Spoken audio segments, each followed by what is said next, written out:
we are in Williamsburg, Virginia, and this is our second stop at the Shires Distillery. So we're going to go see their tour and hopefully taste some whiskey here and see if I don't leave with something. So come on, let's go in. About to leave, already packing. Come with me, I'm not really asking. We'll get away to a place where we don't know. About to see the world in action, what we can be.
We started 8 Shires in 2014, and when we did, we were the 7th distillery in the state of Virginia. Since that time, the distillery has gone up to, the number of distilleries had climbed to over 90. And then they've kind of settled back down in the 60s. But regardless, that's still explosive growth. And so you guys had your choices of where you could go today, and you picked us. And that means a lot, and I want to thank you all. And as far as those other distilleries go, I don't have a single bad thing to say about them. That's not my style in the first place, but also, you know, I'm not naive. Of course, we're competitors, but we all love these fine spirits. We all love the craftsmanship that goes into it. And people ask us all the time, and sometimes they're embarrassed, like, is there any other distilleries we could check out? You know, yeah, of course, it's Copper Fox down the street. There's Ironclad down in Hampton. And both of them are great. And we all kind of have our own niche, you know. We're super, we're very colonial here. We're steeped in heritage and tradition. Copper Fox, those guys are super experimental. They've got some, and I really respect their sense of experimentation. Some of the stuff they've come up with, I never would have thought of in a million years. And speaking of Ironclad in Hampton, they're super hyper focused on bourbon, whereas we have a variety of spirits here. So we all have our own area.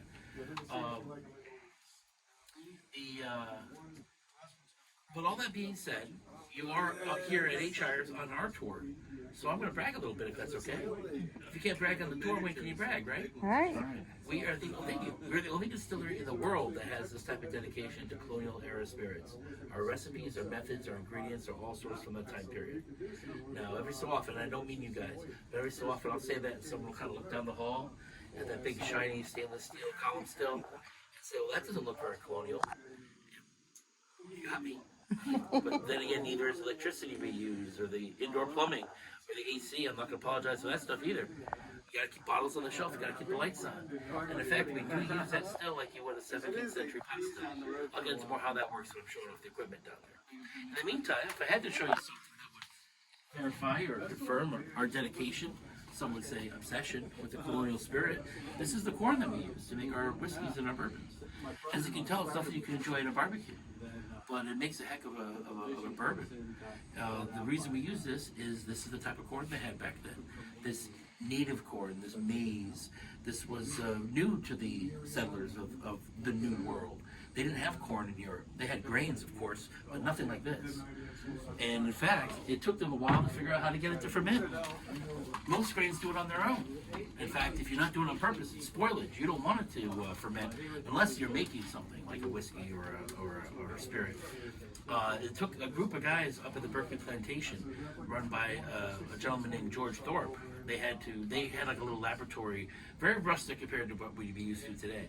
But their job was to figure out, they're on this, and when I say the new world, it took me a while to really understand this. It was like the North and South America, these were new, this is like a new planet to these people.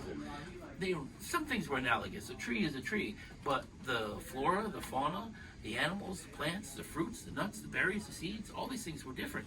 And they had to figure out what they could eat and what they couldn't. What of these animals can we turn into livestock? What can we feed them? You find a bush with berries on it. Are these berries good? Can we eat them? Are they going to kill me? Am I going to start tripping and see God all weekend? I mean, these were all real concerns. And it was their job to figure out, what was suitable, what was palatable. And one of the puzzles they were trying to figure out is, how do we get this corn grain to ferment? We know today the reason is you need 4 things for fermentation: simple sugar, yeast, water, and time. There is no simple sugar in this corn. It's all tied up in carbohydrates. Yeast, which does the fermentation, is a very simple, single-celled fungus. All it knows how to eat is the simplest of sugars, like glucose. It doesn't know what to do with a carb. So they experimented and they tested, and they figured out eventually that if you cook the corn with malted barley, the result, the mash, would then ferment. We know today that's because there's a very powerful and abundant enzyme in malted barley. It's called amylase, and its job in nature is to break down carbs into their simple sugars. That gives the yeast something to eat. Happy yeast, happy distillers. So we're very grateful for those guys, because if they didn't figure out how to ferment corn, we wouldn't have corn whiskey, and without corn whiskey, we wouldn't have bourbon. And that's not a world I want to live in. So, would you all like to see our museum? We were actually surprised that there wasn't a lot of research done in this area, this type of distilling. A lot of people we talked to, archaeologists, historians, museums, super willing to share, but all had just a piece of the puzzle. But word got out what we're working on, and people started kind of gravitating to us. One was a Mr. Eisenhart. He had the plans that his great-great-great-great-grandfather used to build the stills for George Washington up on Mount Vernon. In fact, they're hanging up in our tasting room. If you walk in, they're on the wall to the left, about 3/4 of the way down. When he showed our founder those blueprints, he was ecstatic. He said, "I just need to find a coppersmith. We can make these." Mr. Eisenhart was like, "No, I'm a 6th-generation coppersmith. I'll make them if you want me to." And he did. I'm actually leaning on one of them. This is called an alembic still. You would not have found this at Mount Vernon. Mr. Eisenhart made this for us because we wanted a complete picture of distilling through the ages. This in years. We're not sure if they were first invented in ancient China or the Middle East. Personally, I think it's a matter of parallel thinking, because both communities had an abundance of knowledge in metallurgy and material sciences and alchemy, and building a device that would separate 2 mixed liquids with different boiling points. Seems like they both would have figured out how to do it. And that's what distilling is. When we distill, we have a mash that's a combination of the plant material, the spent yeast, the alcohol that's been fermented, and the leftover water all mixed together. Water evaporates boils at 212 Fahrenheit, and alcohol boils at 181 Fahrenheit. So if we heat it up in between there, the alcohol will evaporate and separate from the water. Now, you're always going to get some water with distillation.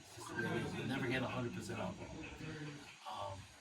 But there's ways to, maximize your effort and get the most efficient distillation possible. Which brings me to, and this is just nature, this is thermodynamics, but the longer you run your still, the hotter it will get. The hotter your still runs, the less efficient it is. That's just how it works. So if you have an alembic still, which is honestly, while it's persistent and easy to make, is a very inefficient still. You'd have to take this off the heat every so often because you'll start getting more and more water. It'll overheat too quickly. And if you go way too long, your alcohol is going to escape as vapor. It's not going to wait, it's not going to return to liquid and be collected. It's going to escape as, very expensive mist. At that point, you're just wasting everybody's time and money. And besides, if you're working on hot coals or open flame, you probably don't want a lot of alcohol.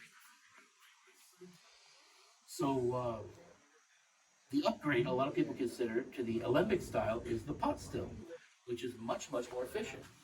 You don't have to remove it from the heat as often. Its cooling system is off-center of with your heat source, so you can let it run much longer. Does that mean it's better than the alembic? I think it depends on your situation. I always leave it up to my guests anyway. This is something I learned from the Jamestown Rediscovery Project. There are archaeologists in the area. They're looking for all kinds of artifacts, colonial, pre-colonial. But when they find something distillation related, they give us a call. It's a great relationship. And then one of the first things they taught us was how the first stills were made in America. I said, great, we got a copper guy, let us know. And they said, oh, no, that's the thing. This is John Smith and Christopher Newport and those guys, like first getting off the boat. They didn't know where the copper was. They didn't have a lot of raw materials on the ships. They had to make do with what was available. And what was available was river mud. So the first stills made in America were ceramic. And as primitive as that may look, and this is a replica, but stills like these save people's lives. This stuff wasn't just for fun. It was for fun too. But this is how people made their medicine. This is how they purified their water. If you didn't have salt and you had meat that you needed to store or preserve, you soaked it in rum. If you had flour and you didn't want the meal bugs to get to it, you would mix it with rum, let it dry out, chop it back up, put it back in. It's all going to be cooked anyway, so it doesn't matter. But that would keep the meal bugs from eating your flour. It was a very important tool. The tool belt of the early settlers. And every time I look at that, I start thinking, it's kind of primitive. I don't know how to turn a riverbank into a pharmacy, but these guys did. So there's a lot of ingenuity behind this. And you can't make, that's the Olympic style. You can't make a pot still out of clay. So which is better? The one that's much more efficient? You need that industry, maybe a little infrastructure under your belt, or one that you can make anywhere, but just much less efficient. That's your situation. A little later, the Jamestown guys, they called us up because they found still heads buried around the grave of the first governor of Virginia. And we were like, great. Are they made out of copper? Are they made out of clay? And they said, that's the thing. These are made out of glass. Now again, these are replicas. You bury a glass bowl for 400 years, it doesn't come on the ground looking this good. little elbow grease and Windex isn't going to shine it up. But what did come out, we took to Corning, the glass company in New York, and they made these replicas for us. We donated a few to Jamestown, so at least we feel they found the darn things. But we put ours to work. We wanted to know, how do you connect a glass still head to a copper still? What type of collar do you use? What's the ideal temperature? Does it affect the flavor? And so we were making stuff, and it wasn't in the mind to sell it or even really to drink it. We wanted to taste it to see what was coming out, but it was just more academic than anything. Well, as we were doing that, and we were calling them our John Smith stills, kind of tongue-in-cheek, because they came over on the same expedition as John Smith. Well, as we're doing that, the Jamestown Rediscovery Project actually found one of John Smith's original wells on Jamestown Island. He had several, but they've been lost to history. And this one had gone dry around 1607 and been decommissioned and capped off and just kind of lost. Well, when a well goes dry, it just becomes a hole in the ground, and everybody in the village just throws their trash in it. You can imagine how exciting that is for an archaeologist. What people were throwing away 400 years ago might as well be treasured today. So they were digging down and finding all kinds of neat stuff, and at the very bottom, they actually found water. I get a little excited back there. Might be interfering with the video.